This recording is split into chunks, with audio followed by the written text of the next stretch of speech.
a universal credit that really works well. It has had problems in the past. Most of those problems have now been fixed. But I'm making announcements today to hopefully build confidence in universal credit.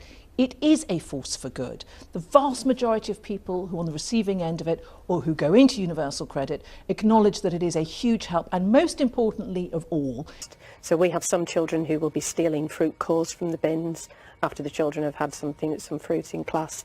We have children who have nothing in their lunch boxes, and children who are just fixated upon food. So that will be something that we'll speak to parents about and say, why do you think that might be? I would like every incentive we can find to make sure that people going back into work realise that it's the best thing for them. And that Colin Traynor was just a baby when he had his first seizure. He was 5 when they finally diagnosed epilepsy. Fitting sometimes several times a day, by the time he left school, he'd accepted a life that was severely limited. The assessment, carried out by the IT company Atos for the Department for Work and Pensions, deemed him fit to work.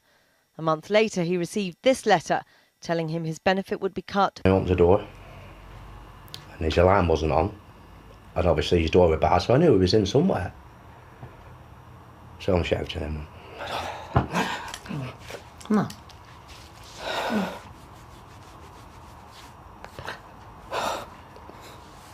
He was shouting him. And when he went in the bedroom, he was on the floor at the side of the bed.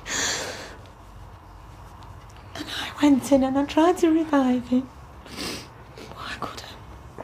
Unlike Michael Gove, you have the ability to be a star of the screen. So tell me, this cameo role that you're going to have in The Bodyguard, which particular scenes from the first episode, possibly scenes involving the Home Secretary, would you like to reprise? Well, listen, as we say in the business, I can neither confirm nor deny that there's going to be a second series. But if there is, the role I'd like to play... The support of the House. We must not, as many honourable members have said, leave our children and grandchildren with ever more debt. Because the only, Mr. Deputy Speaker, the only welfare system that is credible is a welfare system that is sustainable and affordable as part of our long-term plan to save our economy.